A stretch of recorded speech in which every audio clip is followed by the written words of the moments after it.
Right, so my name is Christopher Walsh. This is my project proposal and plan for Level 3 Extended Music Performance and Production. For the first part, my context, I've been at North Lindsey, this is my third year, and as this is my final year, part 2 of the Level 3 course, this is my extended second year, I need to do something for my final major project, and what I've chosen to do is a performance at Cafe Indie. This is because, well, it's a very valid way of showing off what I've learned as a performer and throughout my time at college, and it's something that I've been wanting to do for a while, as performance is the main part. Yes. Why Cafe Indie? Why Cafe Indie? Because it's local, it supports local business, and it's a youth centre, so it works for in-college gigs and outside of college, like activities such as putting on gigs or even going to one. Thank you. No worries, Finn. They have worked with Warren Records, and I've been lucky enough to play at some of those gigs as well. And in culmination, it will. I see Simon's face. Are you wanting to ask something? No, I don't. Alright. That's fine. In culmination, all the experience that I've gained over the past 2 years, I think a performance and this final major project in as a whole is gonna show it off the best and like provide a very good example of me as a performer and as a student. Could you please scroll it to the next part, Finley? My research. So for research, I'll use a mixture of both primary and secondary research, using websites, videos, and interviews in magazines and whatever else for my secondary research, or maybe even my primary. But it's a lot harder to do primary research with interviews because it's second-hand. But for primary research, I will make sure to do a questionnaire, which some of people in here have filled out and will fill out. And I will also look at videos of live performances to get a good idea of what is good on stage, what is bad on stage, what I could use, and even stuff I could use later on. As a college and as the performance, we're unable to do a lot of stuff. Simon, everything all right? Yeah. What other secondary research are you going to use? Secondary research. Well, we will. Got magazines and interviews. Yeah. What? Articles. Any. Internet. Yeah. Books. Anything. Books. Yeah. I know I've got some books at home on drumming and songwriting. There's books in the library as well. Yeah, There's books online in the library. books. But I would say that I'll get a mixture of everything. However, it is much more accessible to use the internet. It's a good tool to use, especially in college. Yes. Going to the library, well, we only have our break, and at break, obviously, you need to eat and stuff. So the internet and using even online books, that's a more accessible way to get the information that's needed. Yeah. And I'll use all the research that I've found in some way or another, even if it doesn't actually help me in any way. It's something that I know for later use, or I know not to use it later on because it was either bad advice or a bad website that I couldn't really take from. And that's not much else to say for my research. Is there any questions on that? No? Right, so the next part is my problem solving. For project 4, we'll create a weekly plan, which is going to be the end of this proposal, and it will go from like the first week to the last week of this project. It would also be a good way of keeping track of progress and time management, as there's only a certain number of available rooms with a certain number of bands and time, as I personally need to split myself across 2 bands rather than just one. And it's, if I don't have a plan, and if in previous years, especially my first year without a plan, it's very, very hard to keep track of what you're meant to be doing, when you're meant to be doing it, which rooms, and what time. Because without that, well, you're just figuring everything out as it comes, which isn't really the best thing to do for your final major project, especially if it's as serious as this one. I will keep using the what would you call it, weekly plan to keep track of what I'm doing. I will also make sure that any problems that may come around and may arise, I am planning ahead for them. I will be also documenting any plans that I didn't foresee. I will be seeing and talking about how I've overcome them and everything that goes along with it, because not everything goes to plan. Even if I make a plan, weekly plan, it won't go to plan. It's inevitable that it won't go exactly how I plan, because people have time off, people can't learn songs, so it's better to have a set list and then also have extra songs in backup, just in case it doesn't go well and people have, well, issues, because at the end of the day we all have different skills and skill levels and a different set of strengths when it comes to songs. So someone that might be good at rhythm guitar, the bassist might not be able to get it, whereas it could go for the drummer. It's a really complicated drum part, but the guitarist and singer can do it easily. And it also, in the future, if these songs do come up where we need to switch them out, it's better to have the songs back up when you first begin, rather than having the full discussion yet again later on, wasting time when we should be preparing for the gig. Section 4, if you could scroll down a little bit. For my plan, obviously it says it there, I will create a weekly plan, keep track of everything, and have it in a detailed summary of individual parts of my FMP. I've gone over that just now again, because I think planning and production of it also goes into the problem solving, because without a plan, well, you'll run into problems, and them problems need a plan, so you know where to get back on track to. So them two kind of go hand in hand. And from section 5 for the performance, in fact, before I go on that, is there any questions about that part? Right. Section 5, it'll be practical skills. I'll use a lot of practical skills that I've culminated and refined over my years at college. These being any sticking techniques, any dynamics that I learn with the drums from other songs that I can implicate into current songs and current originals. I'll also be working on teamwork with my bandmates, and it's more important than it has been this year, as I am in 2 bands, which adds its own level of complication, but each band has more people in it than I have before, so there's a lot more communication that needs to be had. There's a lot more, especially working with the first years, there's a lot more like mediating that needs to happen, because otherwise they're not used to the rehearsal space, they're not used to working with each other, whereas me, 3rd year, I know what's going on, I know how to work with the people I'm working with, even if I've not met them before, practiced with them before, I know how to conduct myself. And the first years and even the second years, they are still getting used to that, so working on teamwork is a very important part of this year's final major project.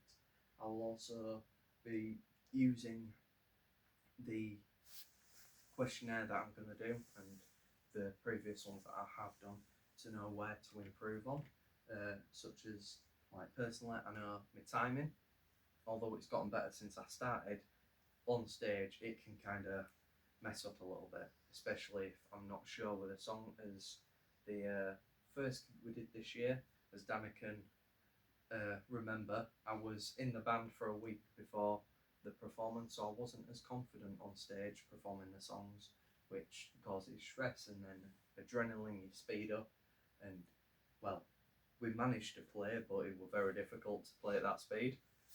So working on the timing, and even if I'm not confident in what I'm doing, to put on the front of it and be able to stick to the timing. So it's, you know, on time obviously, but not to drag my peers down with any mistakes that I make. Another thing, stage presence. As a drummer, you're stuck.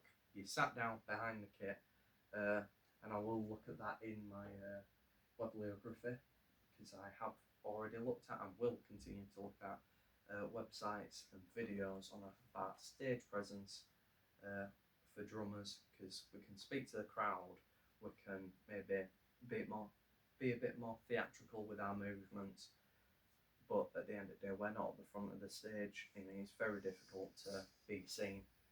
And even if you can see the drummer, no one's looking at the drummer. What's the next section? Evaluation and reflection. So for my evaluation, I will use diaries, and I will also be using my Wix. Oh, one second, it's gone to the top. I'll be using diaries, videos of practice, and I will also be. I've forgotten to write part on there. But I will also be using diaries, videos, as well as the attitude, and not the attitude, the opinion. I got my words mixed up there. The opinion of other drummers and other performers as a way to reflect and improve on my performance and my attitude when it comes towards playing. Because sometimes you can't get something right and you feel a bit down. So looking back on a video, reading your diaries back, or even just listening to people what are saying can really help in building up more confidence to keep on going and keep getting better, especially if it's a difficult song. I had that previously with Danny, with American Idiot. Yeah. You need to use the videos of your own performance and rehearsal, but live performances of the original band or the studio session that they've done and released. And it just helps to give a more clear and more direct evaluation and like a view on what you're doing. For section 7, my presentation, I will use a Wix website to organise and summarise separate parts of this final major project, such as task 1, task 2, all the way through 6. Obviously, these parts will go more in depth than my project proposal here. They'll all be set out and organised neatly in a professional manner, so it's easier for people to read and it's all easy to find. Because the worst thing is if someone's wanting to mark your work or even wanting an opinion, it's all messy and it's all laid about. No one's going to want to read it, and it makes it very difficult for people to engage and see what you really want to do and really what you have done. And without that, it's very hard to determine what I've actually done, because if it's not presented well, then it puts a bad name on the work I've done. I want to show off my work as best as I can, because I put a lot of effort into it. Moving on to proposed research and sources, but before we do that, any questions on anything else before we move on to my bibliography? This is my bibliography. It's in Harvard format, all dated. I've been using websites, videos, articles, magazines. I'll be adding to this as well, using more books and more primary research, because I've got 3 primary research on there, which I've written about down at the bottom. If you can just scroll to the bottom of my bibliography, please, Finley. Yep. Yep, keep it. Yeah, so if you scroll down just a little bit more, I do believe. Right, so there is my first secondary research that I've wrote about. On this one, it was used as a website to help me work on how daunting it is knowing you've got a gig in a certain amount of weeks. Obviously, with college, you know when it's going to happen, you know that it's coming up, and you've got all this time building up to it. And for some people, that's a good thing. However, for other people, the build up, knowing you have a certain amount of weeks, can be very daunting and very scary. So, using some from secondary research that's taken from real performers, real musicians with experience, that's a great way to improve on yourself as a performer. Being able to calm yourself down, slow yourself down before it gets to the gig. A lot of things that it said in that first article was a lot of stuff that you will learn quite early on as a performer. So I will be using it, but it was good to refresh, but it wasn't. I didn't learn anything from that. It just reminded me of stuff that I'm doing and what certain stuff that I've forgotten about doing. So it did help, but a lot of it, like I says, was stuff you learn as a performer anyway. The next one is very similar. It's on about calming down and being prepared straight before a gig. Just when you're behind stage, you're ready to go on. A lot of nerves can come out then. You could be calm and ready for it until you're there and you're seconds away from stepping on. And that is something that I have myself. It's very daunting when you know there's people there ready to watch you. You know there's people ready there to review, see you, going to criticise what you do, or people are going to like what you do. That's the main part for me. So reading that and seeing what I could do to help myself, or stuff that could help anyone else in my bands, it's very good. I did learn stuff from that, such as taking a breath, having a drink, or just sitting down, forgetting about it, just calming yourself down, getting ready to go on stage and perform to the best of your ability. Because the worst thing you can do as a performer is go on stage and be nervous. You're there to perform. You're not there just to sit down. My next one is secondary research. This was an interview done with Dave Grohl from Foo Fighters, and he was speaking on how he first learnt songs. And I think being in bands at college, the main focus is split between 50% originals, 50% covers. But, well, sometimes you do more covers because the amount of time you put into your written work and, just diaries and everything, it's much easier to learn a song than create a new one. So covers are especially big in college. And sometimes when you learn them, when you get to a certain point, I know I can play the song, so I go into it straight away, head first, and it slows everyone down. It slows me down. It slows everyone else down in the band because you're not taking your time. So I use this to just refresh my own memory on how I was when I first started playing drums. You need to go slow, stick to basics, and build off it from there. You've got the basics of the song, then it's time to find out the exact structure of it, the timings and any fills that come in, any accents. And it also helps with original work, because as an original, sometimes it happens where you get in, you play, you're just jamming, and something comes together instantly, and you can just get stuck into it. You feel it, you know what you're playing. But other times you need to sit there and slowly think. But if you're ready to get stuck into it, you need to slow down. You need to, like I said, stick to the basics and build off it. And that were a great reminder of what I should do. And I have been using it because, like I said before, American Idiot were a very hard song to learn.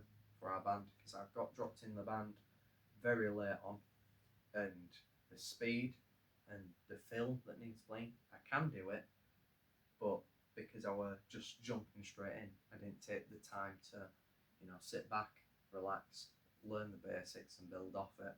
I managed to find a way to play the song, but it wasn't what I wanted. I know I could have done better, but because I went straight into it, I wasn't able to do that. So for my final major project, I want to do the best I can, and if that means slowing down, taking my time, then that's what it'll take. If you could scroll down a little bit more, because they were my secondary research.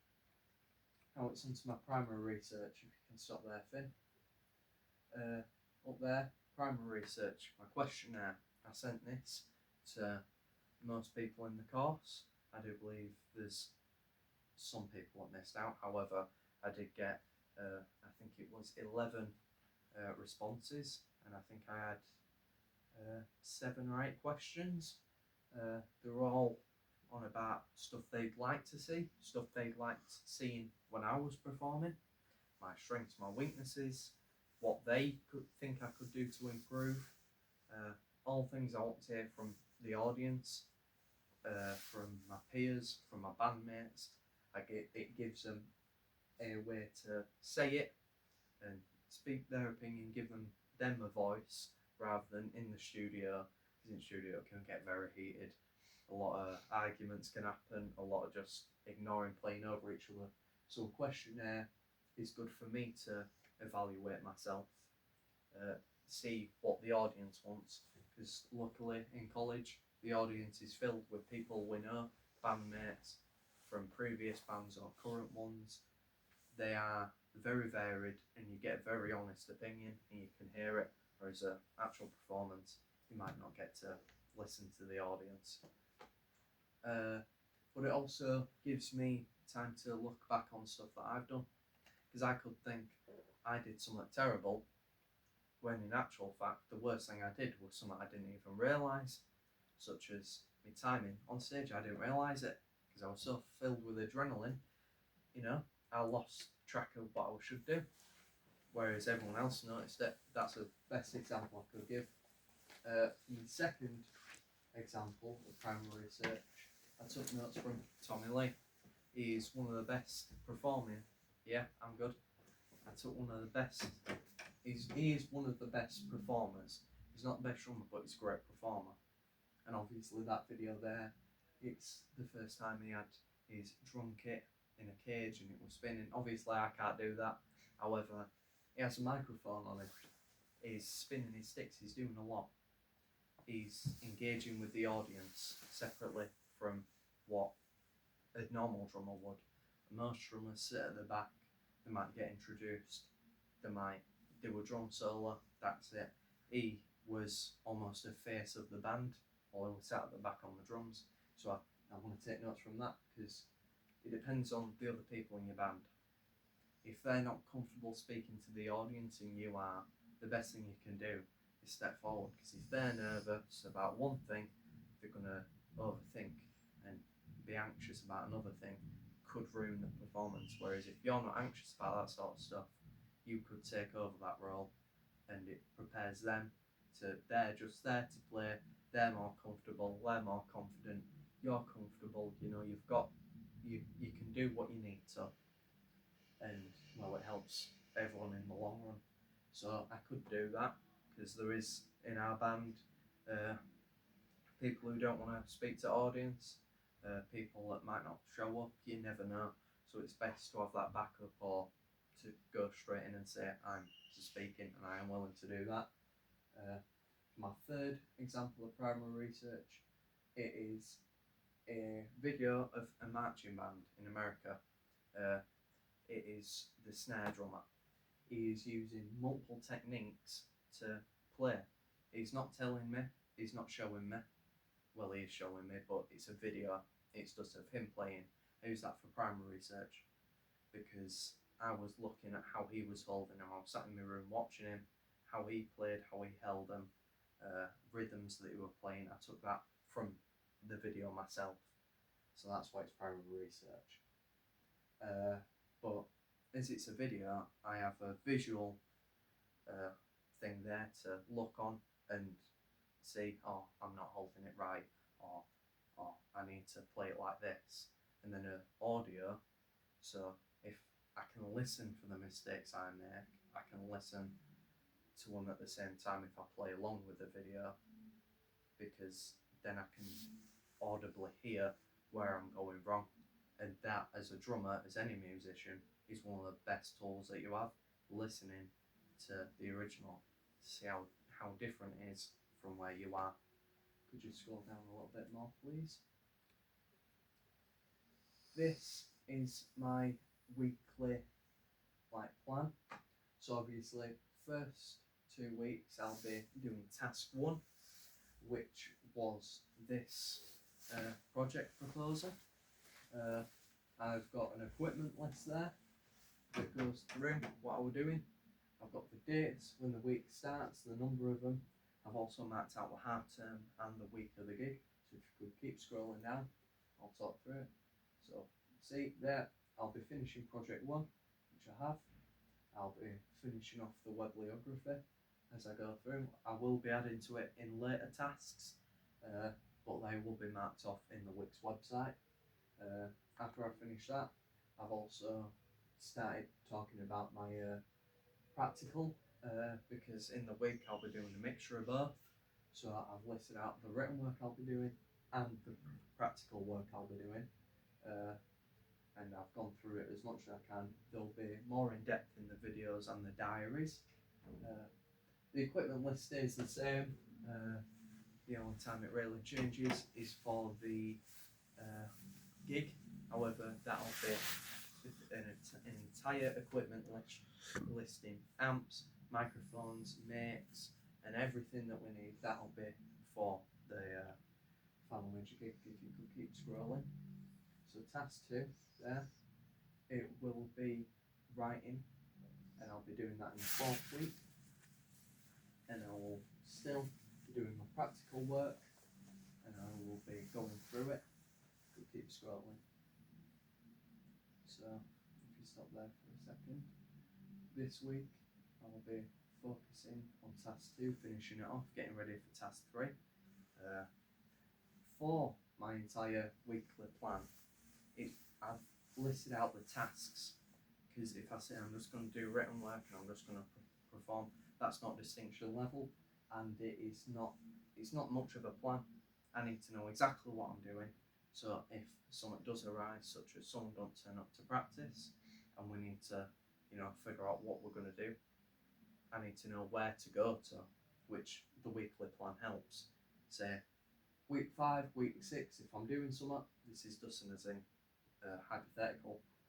Well, if something goes wrong in week 5, without week 6, I won't know where I need to be to go back to, where I need to, because I could be practicing, doing a totally different thing, or doing totally different written work to what I need to end up doing in the next week. Week 6, I'll be moving on to task 3, which is evaluating any problems. I spoke about that back at the top, and seeing what problems have arose, what might arose, and how I'm going to combat them, or how I have worked around them. Keep going, task 3 again. I'll be continuing with that in week 7. Week 7 will also be when we make the final changes to the set list, because we've made one at the start, but this is the last time we'll have real chance to either work on new songs or change them out, because the next week and then 2 weeks after that, that's when we've got the least amount of time, because we've only got a certain amount of days in college, and then we're in half term for 2 weeks, and it's very hard to get a practice ready. Then after the half term, because after task 4 I can't move on to task 5 without the gig. So if you keep scrolling, you'll see this is the weekly gig, week 10. Well, I won't be doing much written work at that time, because hopefully in my plan I've already made it. I've done my written work for task 1 through 4. Task 5 will be the gig, where I need to get a video of it. So all that time, as much as I can do in that week, in previous weeks, will be set to performance, working, getting final touches as a band. Then week 11, the final week, I'll be solely doing written work for task 6, which is my evaluation, which is looking back on my performance and this final major project, and maybe even the course as a whole through project 1, 2, 3 and 4. I will be going in depth as much as I can with this, and as well as in depth with all the other tasks. There'll be more on my Wix website. This is just a proposal for what I'm doing, and this is just a plan. There'll be a lot more written words and stuff ready to hand in at the end of all this. That's it basically. Is there any questions? No, thank you so much, Chris. Thank you. Oh, my mouth's dry.